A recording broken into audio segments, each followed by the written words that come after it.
ગોપાલભાઈ કે રાજકોટમાં ફરી એક વખત શું ઉદ્દેશ છે? આજે રાજકોટની અંદર મૌલી ચોક વિસ્તારમાં આમ આદમી પાર્ટી દ્વારા ગુજરાત જોડો કાર્યક્રમ અંતર્ગત એક જનસભાનું આયોજન કરવામાં આવ્યું. જે રીતે આ જનસભાની અંદર ખૂબ વિશાળ સંખ્યામાં જબરજસ્ત જનમેદનીએ હાજરી આપી અને હાજરી કરતા પણ મોટો એમનો ઉત્સાહ, જે ઉર્જા, જે ઉત્સાહ, જે જોશ, જે જુસ્સો આજે આ ઉપસ્થિત જનમેદનીમાં હતો એ બતાવે છે કે રાજકોટમાંથી બહુ મોટા પાયે વિસાવદર વાળી થવાની છે કોર્પોરેશન. રાજકોટ શહેરમાં છેલ્લા ઘણા વર્ષોથી ભ્રષ્ટ ભાજપ પાર્ટીની મહાનગરપાલિકામાં સરકાર છે.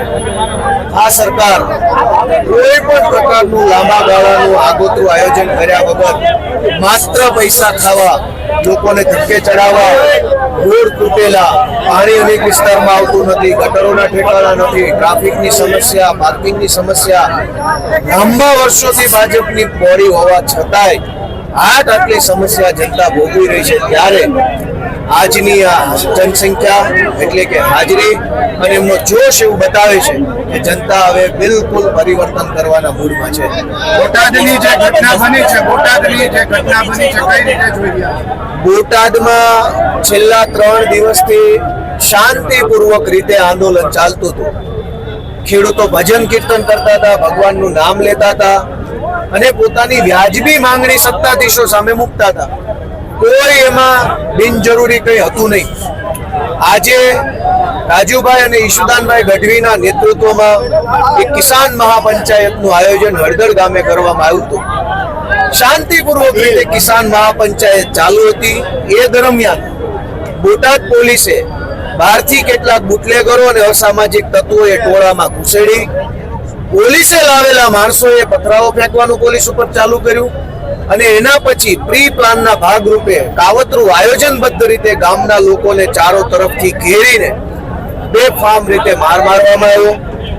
લોકોના ઘરોની અંદર તોડફોડ કરવામાં આવી, દુકાનોમાં તોડફોડ કરવામાં આવી અને રાજુભાઈ અને ઈશુદાનભાઈના નેતૃત્વમાં જે ખેડૂત આંદોલન ચાલે છે એ આંદોલન દબાઈ જાય, ખેડૂતની માંગણી દબાઈ જાય અને આખો મુદ્દો આડા પાટે ચડી જાય એવું આયોજન આજે ભાજપના કહેવાથી બોટાદની પોલીસે કર્યું છે.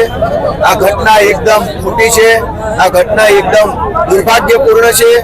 આમ આદમી પાર્ટી પૂરી તાકાતથી જોર જુલમ અને દંડા સામે લડવાની છે. અમે કોઈ આવી ઘટનાઓથી બી જવાના નથી. ગુજરાતના ખેડૂતો, બોટાદના ખેડૂતોની સાથે છીએ અને આવનારા દિવસોમાં હજુ વધુ તાકાતથી ખેડૂતોના મુદ્દે અમે લડતા રહીશું. રાજકોટમાં પરિવર્તન આવનારા દિવસોમાં કોર્પોરેશનમાં થશે એવું લાગે છે?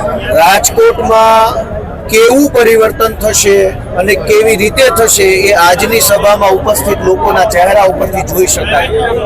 દરેક વ્યક્તિના ચહેરા ઉપર એક જોશ હતો, એક જુસ્સો હતો અને એક આક્રોશ હતો કે આવવા દો ચૂંટણી, ભાજપ વાળાને મજા ચખાડીએ વિસાવદર વાળા. તો લોકોના ચહેરા ઉપર સાફ દેખાઈ રહ્યું છે કે રાજકોટ ભાજપે બિસ્તરા પોટલા બાંધી લેવાના છે અને આમ આદમી પાર્ટીની રાજકોટ મહાનગરપાલિકામાં સરકાર બનશે. ગોપાલભાઈ, આપ જે આક્ષેપ